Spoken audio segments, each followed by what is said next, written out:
Hello guys, and welcome to this CloudBlue Connect community videos.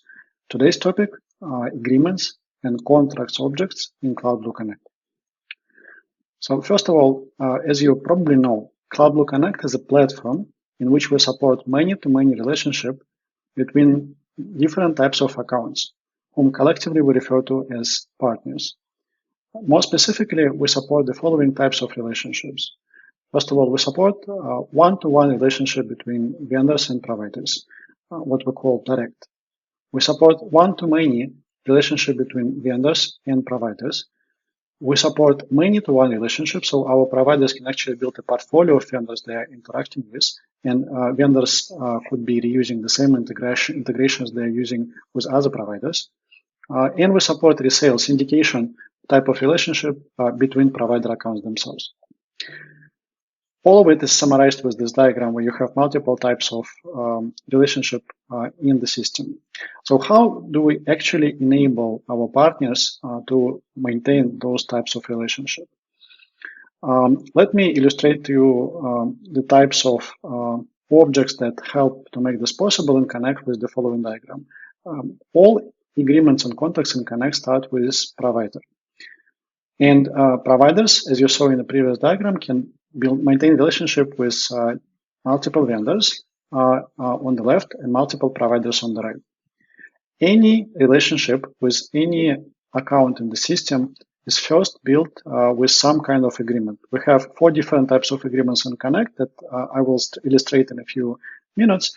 For the purposes of this slide, for example, vendor and provider manage their relationship using program agreements, and providers manage their relationship with service agreements. So agreement is a template of future relationship, future contract. And those templates could have different versions, refer to different documents. Like in this example, our program agreement has 2 versions and our service agreement has 3 versions. And then the actual contracts are signed in the system with different accounts. For example, contract 1 is signed using version 1 of this program agreement between provider and vendor. And this contract is actually signed using another version of the same agreement with the same provider and different vendor. So to summarize, agreement in CloudBlue Connect is a template of one or more contracts, and contract is an instance of some agreement between some accounts, either vendor to provider or provider to provider. Like I said, there are 4 different agreements types in Connect currently, and you can expect additional types to be added in the future. And contract and agreement are very related entities, so if we have 4 agreement types, there are 4 contract types as well. We have program agreement and program contract that define relationship between provider and vendor and define terms of access of vendors to the vendor portal in general.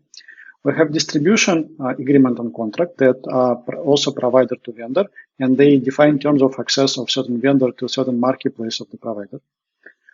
We have service agreement and contracts that manage provider to provider relationship and access to the provider portal. And we have syndication or resale agreements and contracts that allow providers to resell products of other providers. Let me illustrate your relationship of those types using the following diagram. Like I said, all agreements and contracts in Connect start with the provider, provider 1 in this example. So first of all, providers can create program agreements, and our provider 1 can create program agreement to actually create a program contract then based on it on certain version of this agreement and invite some vendor into the system.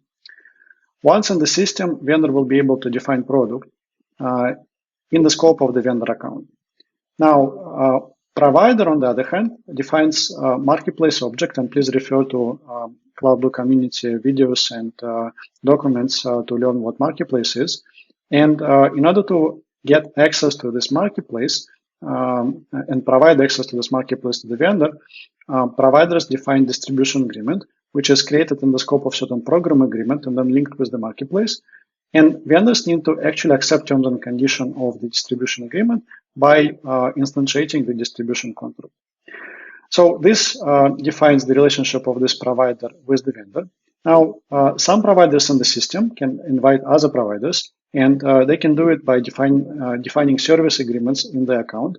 Now, our provider one can define the service agreement and invite a second provider into the system. And the second provider would accept terms and conditions of the service agreement by signing service contract. This provider could manage relationship with his own vendors and vendor two in this example by creating program agreement and program contract of their own.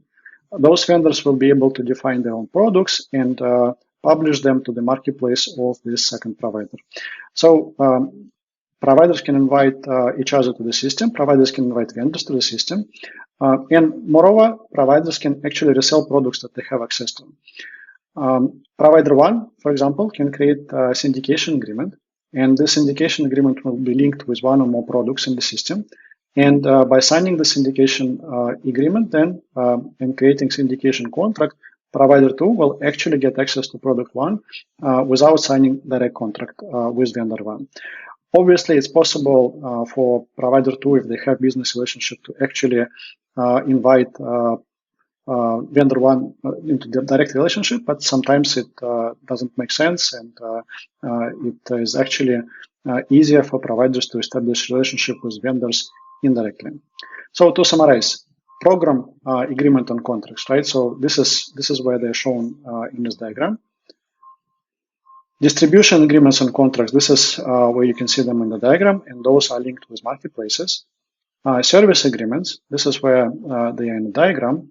And syndication agreements and contracts are in the diagram in here. In our portals and vendor portal or provider portal, we have two modules dedicated to this topic. One is called agreements and other is called contracts.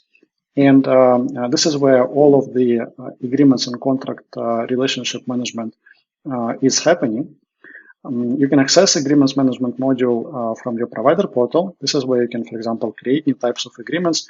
The types of agreements that you're allowed to create will greatly depend on the permissions that your service contract has with your provider. And when providers invite other providers, they can define permissions that providers will have in the system. This is where you will manage versions of your agreements, so you can create new versions, link them with certain documents, and you will see the actual number of contracts that are signed with the particular version. Like, for example, in this screenshot, 18 partners signed contracts based on this version of the agreement, and even though version 4 is active, nobody yet signed it. For more information about agreements and contracts and particular types of contracts and how they're being used, please refer to CloudBlue Connect community. We have our own website that you can visit by following links in the description to this video. We have our YouTube channel that most likely you are watching right now. Please, if you like this video, subscribe to our channel and make sure to like it or leave us a comment. We will be happy to answer any of your questions. And we hope that you find those videos valuable. Thank you very much for your time, guys, and have a wonderful day. Bye.